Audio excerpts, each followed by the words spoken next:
Jadi mulai Nabi Adam, Idris, Nuh, Soleh terus sampai Nabi Isa, sampai Nabi Muhammad, yang dibawa adalah agama tauhid. Tauhid itu apa sih artinya? Esa, menganut monoteisme. Itu jenenge tauhid. Tauhid itu bahasa Arab, bahasa umumnya monoteisme. Nanti recorder stereo. Berarti stereo. Sekarang saya ke YouTube. Yang kedua, sauratul syariah bi'ahkamillah. Nomor 2, Rasulullah merevolusi syariah dengan hukum Allah. Sauratul syariah bi'ahkamillah. Karena yang dulu-dulunya siapa yang menang, siapa yang kuat, dia yang menang. Pak, sekarang ini ada enggak konsep siapa yang kuat, dia yang menang? Masih ada enggak? Masih. Siapa yang kuat, itu yang menang. Iya, siapa yang bisa jadi presiden, itu yang bisa merubah negara. Biar ngono presiden, Pak. Saking kepinginnya anaknya nyambut gawe, kau boleh apa gawean. Biar dulu. Karena tidak berhasil, ya apa caranya berhasil? Undang-undang sing dieden. Itu dulu. Sekarang nggak ada. Sauratul syariah bi'ahkamillah. Mengikuti apa? Cara beribadah, cara bermuamalah, cara berhubungan dengan seluruh alam semesta. Orang Arab zaman Nabi Tuhannya apa? Umumnya Lata, Mana, Uzza, Hubal, Suwa, dan lain-lain. Itu Tuhan mereka. Makanya mereka kalau mau makan Bismillah tawal Uzza. Begitu Rasulullah dan Rasul dirubah Bismillahirrahmanirrahim. Lewat jahiliyah Bismillah tawal Uzza, dengan menyebut nama Tuhan Lata dan Uzza. Ini yang kemudian oleh Rasulullah dirubah semua. Caranya bermuamalah, caranya ibadah, cara berhubungan dengan seluruh alam semesta. Yang ketiga, sauratul akhlak, menghormati orang tua, hidup bertetangga, hubungan sesama muslim, dan berinteraksi dengan lingkungan. Alhamdulillah kita menjadi orang muslim. Alhamdulillah kita sudah punya peradaban yang dibawa oleh Rasulullah Sallallahu Alaihi Wasallam. Yang keempat, sauratul insaniyah, revolusi kemanusiaan. Apa isinya? Yang pertama, mempertahankan diri, agama, dan negara. Kanjeng Nabi pertama kali perang itu mempertahankan negara. Perang Badar itu mempertahankan negara. Apa negaranya? Madinah. Kemudian yang kedua, pembebasan negeri-negeri yang terjajah dan tertindas. 27 peperangan yang dilakukan Rasulullah adalah untuk membebaskan negeri sekitar karena dijajah oleh Roma dan Persia. Kerajaan Persia itu adalah menganut agama paganisme, sesembahannya adalah bintang dan matahari. Roma penganut agama Katolik Ortodok. Dan yang ketiga, menghapus perbudakan. Gak ono manusia di muka bumi ini yang menghapus perbudakan. Pertama kali adalah Rasulullah Nabi kita Muhammad Sallallahu Alaihi Wasallam. Dan yang kelima, membentuk peradaban baru bagi seluruh manusia. Bentuknya apa? Bentuknya wa ma arsalnaka illa kafatan linnasi basyiron wa nadhiron. Yang meliputi apa? Sakofah, hadoroh, adat, dan tamadun. Sakofah adalah revolusi ilmu pengetahuan, hadoroh kehidupan yang lebih maju, adat, budaya dan sastra, tamadun, politik dan pemerintahan. Contohnya, politik dalam pemerintahan adalah piagam Madinah atau Misakon Madinah. Apa isinya? Piagam Madinah itu berapa pasal? 47 pasal. 47 pasal itu kalau diringkas tinggal 4. Yang pertama ekonomi, yang kedua keamanan, yang ketiga penegakan supremasi hukum, dan yang keempat kebebasan beragama. Ekonomi nomor 1 nyambut gawe. Wong nek duwe akeh ayo napa mboten, Pak? Ayo. Nggih. Wis wonten wae duwe. Wah. Wis elek pencet gak duwe. Oh, diares. Kita dalam posisi yang mana? Penceng ngomong wonten ayu soge. Wonten ayu soge. Alhamdulillah. Musuh utang, musuh apa? Yang kedua keamanan, Pak. Semua orang yang hidup di Madinah tak peduli agamanya, tidak peduli sukunya. Nek ono kejahatan rongrong Madinah harus diberantas semua agama. Nomor 3 penegakan supremasi hukum. Sampai sekarang, Pak, kalau sama negara Jeddah, itu orang masjid jenenge Masjid Qisas. Masjid itu apa ini? Masjid untuk eksekusi. Itu di seberangnya masjid pengadilan. Jadi setelah diputuskan dieksekusi. Begitu dieksekusi, Pak, polisi itu jogo. Setiap kendaraan yang lewat dindek. Disuruh apa? Disuruh melihat. Pengeksekusinya terbuka. Itu hukum Islam. Lalu ini enggak. Dieksekusi kapan? Yo karo. Islam gak bisa. Islam itu eksekusinya harus di depan umum. Diskusi malam, Pak. Ya, begitu orang-orang melihat, Pak, rakyat pelaku kejahatan kemudian dieksekusi, dibunuh dan seterusnya. Mereka sedih apa senang?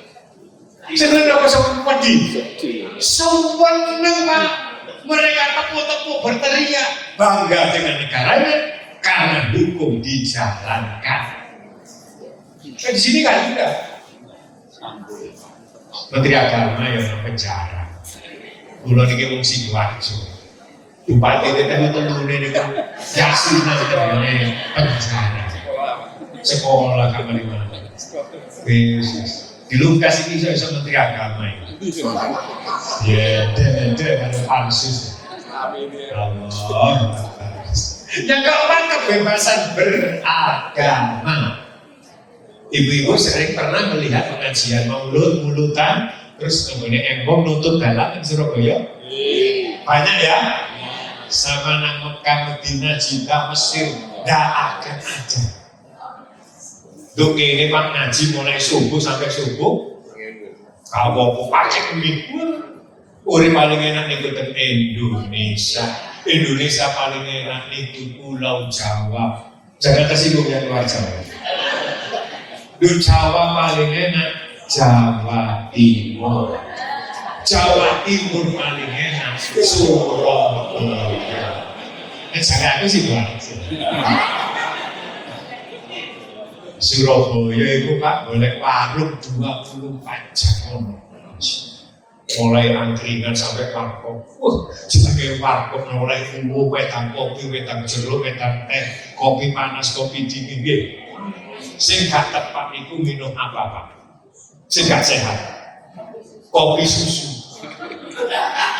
Lho nggih, kopi susu itu minuman yang tidak sehat.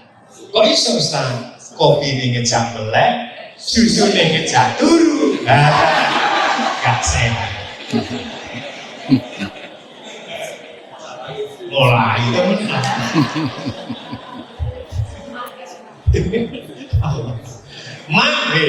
Man laisalahu ada pepatah. Man laisalahu ardun laisalahu tarik. Wa man laisalahu tarik fahuwa manusia.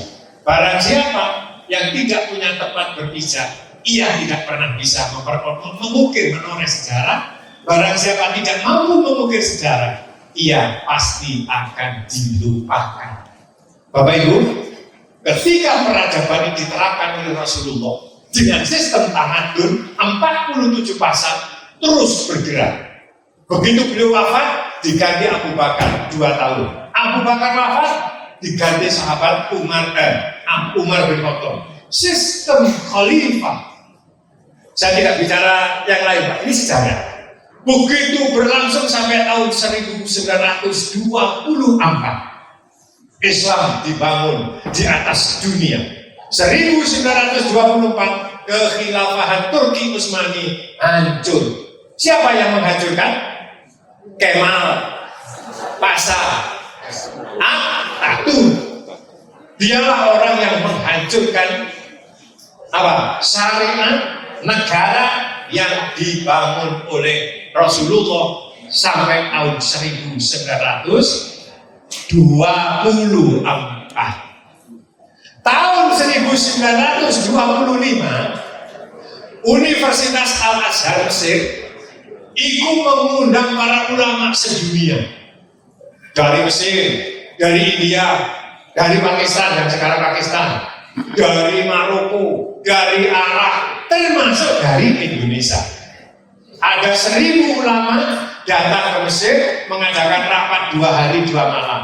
Dari Indonesia 2 orang perwakilan. Salah satunya yang datang waktu itu adalah ayahandanya Profesor Dr. Buya Hamka. Siapa nama ayahnya? Haji Abdul Malik. Ayahnya Karim Amrullah, bapaknya Pak Hamka. Ialah salah satu dari 2 orang Indonesia delegasi yang ikut rapat di Al-Azhar untuk membentuk pemerintahan yang Islami.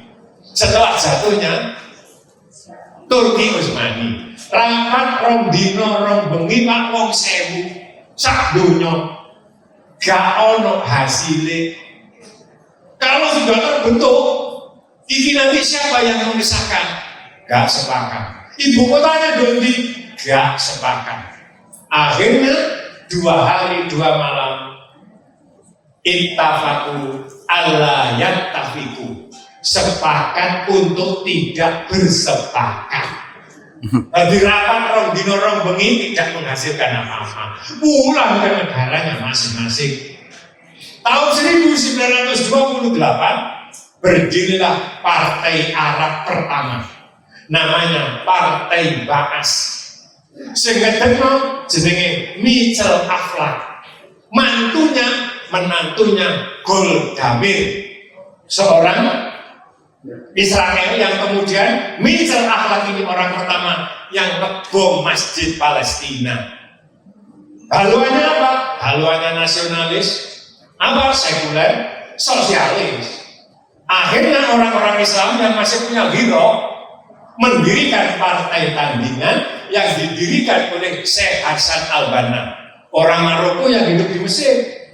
Beliau seorang sufi, seorang sunni. Beliau kalau ngaji tafsir Ibnu Katsir, hadisnya Bulughul Maram. Beliau juga menulis kitab kecil jenenge Al-Maksurat. Pernah tahu? Nah, itu sebenarnya Hasan Al-Banna. Hasan Al-Banna mendirikan partai tandingan jenenge Ikhwanul Muslimin. Anak buah Hasan Al-Banna membunuh Perdana Menteri Anzar Ghazi di Mesir. Akhirnya Hasan Al-Banna, Ikhwanul Muslimin dibantai, dibubarkan. Nah, sudah.